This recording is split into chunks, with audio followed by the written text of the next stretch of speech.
السلام علیکم ورحمۃ اللہ وبرکاتہ۔ سامعین کرام، آج کا ہمارا سبق ہے سورۃ البقرہ، آیت نمبر 33۔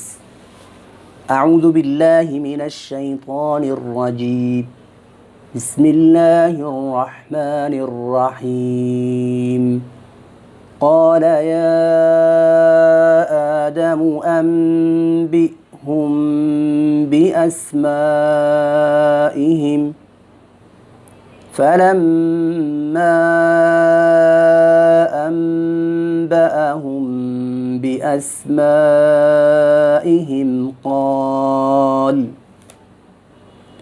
قال ألم أقل لكم إني أعلم غيب السماوات والأرض وأعلم ما تبدون وما كنتم تكتمون۔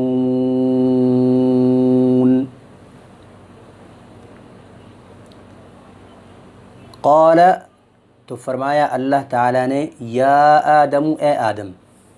اس سے پہلے اللہ تعالیٰ نے، اس سے پہلی ویڈیو میں بتا چکا ہوں، یہ اس سے گزشتہ جو آیات ہیں اس میں اللہ تعالیٰ نے آدم علیہ السلام کو زمین پر موجود تمام اشیاء کے نام یاد کروا دیے۔ اللہ تعالیٰ نے ساری اشیاء کا علم آدم علیہ السلام کو دے دیا، اور پھر فرشتوں پر ان چیزوں کو پیش کیا اور کہا کہ فرشتوں بتاؤ مجھے ان چیزوں کے نام۔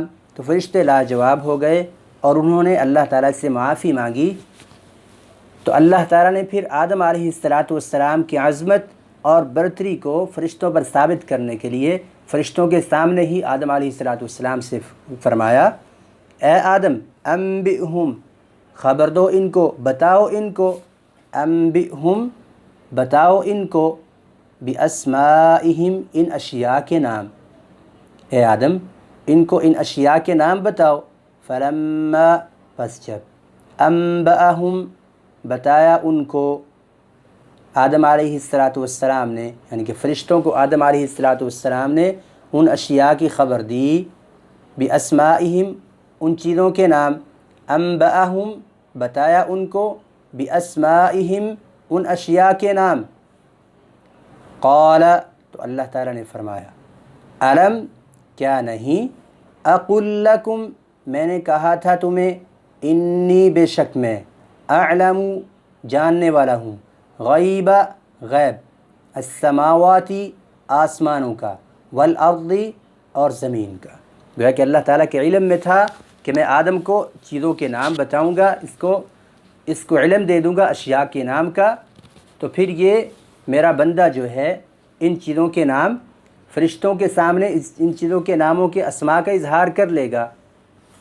وَأَعْلَمُ، اور میں جانتا ہوں، ما، وہ کچھ، تبدون، جو تم ظاہر کرتے ہو، وما، اور وہ، کنتم، تم ہو جو، تکتمون، چھپاتے، جو تم چھپاتے ہو یا جو تم ظاہر کرتے ہو، ہر ایک چیز اللہ تعالیٰ کے علم میں ہے۔ اللہ تعالیٰ سے مخفی کوئی چیز نہیں ہے، آنے والا، گزر چکا حال، سب اللہ تعالیٰ کے علم میں ہے، کوئی بھی چیز اللہ تعالیٰ کے علم سے باہر نہیں ہے۔ سورہ انعام میں اللہ تعالیٰ فرماتے ہیں، وَمَا تَسْقُطُ مِن وَرَقَةٍ إِلَّا يَعْلَمُهَا، درخت سے گرنے والا ایک پتا بھی اللہ تعالیٰ کے علم میں ہے، یعنی کہ اتنی کم تر چیز اور اتنی باریک چیز، ٹھیک ہے، ایسی چیز جس کو ہم اہمیت نہیں دیتے، وہ چیز بھی اللہ تعالیٰ کے علم میں ہے۔ اللہ تعالیٰ کے پاس اشیاء کا کل علم بھی ہے اور جزئی علم بھی ہے، یعنی کہ تمام کا تمام علم اللہ تعالیٰ کے پاس ہے۔